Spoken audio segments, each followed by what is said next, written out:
Hola, yo les voy a hablar sobre el desarrollo de los gobiernos presidenciales.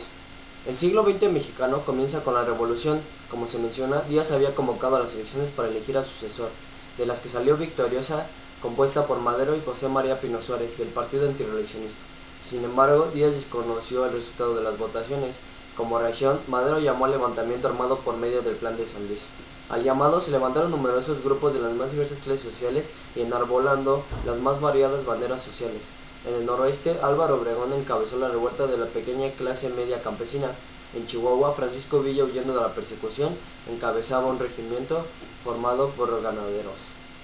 En Coahuila, Venustiano Carranza representaba a los hacendados, y en el estado de Morelos, Emiliano Zapata y sus tropas indígenas reclamaban el reparto agrario. Díaz finalmente dimitió el 24 de mayo de 1911, salió voluntariamente del país 7 días más tarde, a bordo del vapor Ipiranga, con rumbo a Francia, en donde fue entregado el sable de Napoleón III por haberse destacado como estratega militar. Murió y fue sepultado en Francia. Mientras tanto, el Congreso nombró como interino al señor Francisco León de la Barra, que entregó la presidencia de Madero en noviembre de 1911. En febrero de 1913, Victoriano Huerta dio un golpe de estado contra Madero, a quien mandó asesinar junto con Pino Suárez en la escena trágica, y gobernó como dictador hasta 1914.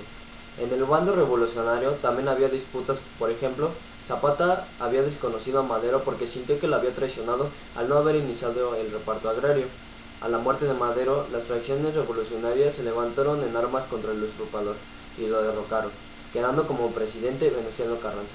A este correspondió promulgar la Constitución que rige actualmente en México y que incorporó varias de las demandas sociales reivindicadas por los movimientos revolucionarios y sus antecesores. Mientras tanto, el ejército revolucionario se dividió en dos facciones, una encabezada por Carranza y Obregón, moderada y vinculada con los intereses de la burguesía norteña, y la otra con Zapata y Villa, más radicales y vinculados con los intereses de los campesinos. Los vencedores fueron los primeros. Zapata fue asesinado en Chinameca en 1919, y 4 años más tarde la misma suerte tuvo Villa. Con la llegada de Obregón al poder en 1920, varios de los artículos constitucionales fueron puestos en vigor.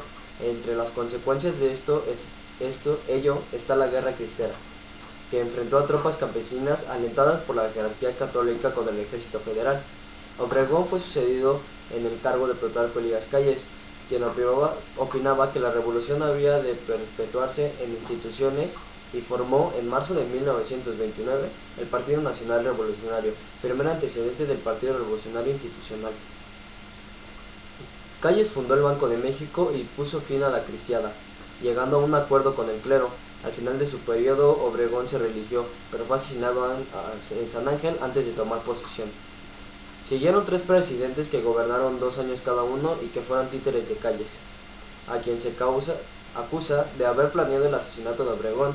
Durante este periodo, conocido como Maximato, México enfrentó la resaca de la crisis de 1929 y perdió la soberanía sobre un territorio lejano y casi desconocido, la Isla de la Pasión, que pasó a manos francesas.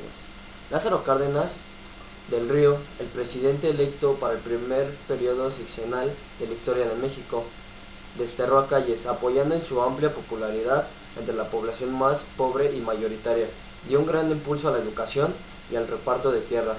Es recordado por la expropiación petrolera, antes acontecida el 18 de marzo de 1938, y por la nacionalización de los ferrocarriles. No obstante que inició con un impulso radical, el gobierno de Cárdenas al final debió moderarse por el contexto de crisis económica derivado de los pagos de las nacionalizaciones. Su sucesor, Manuel Ávila Camacho, frenó el reparto agrario, concilió con la naciente clase burguesa industrial y enfrentó al inicio de la Segunda Guerra Mundial.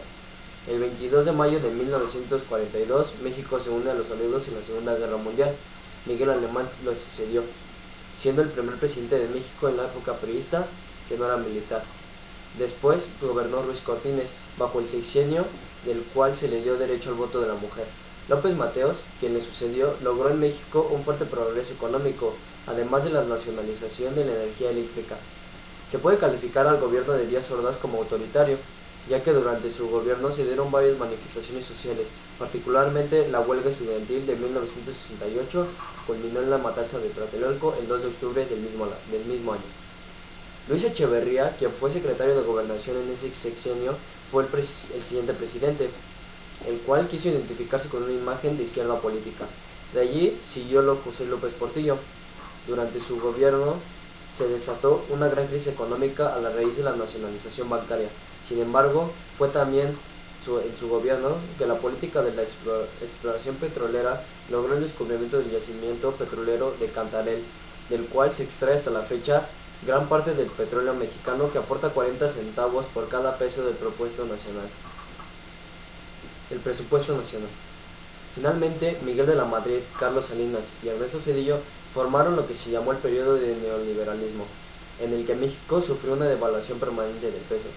Durante las décadas de 1950 a 1960 hubo numerosas protestas y peticiones de ampliaciones de libertad y derechos, como la rebelión de ferrocarrileros que azotó a los estados de Sinaloa, comandada por Germán Ruelas, Nayarit, comandada por Miguel Gómez, y en Jalisco por Antonio Hernández.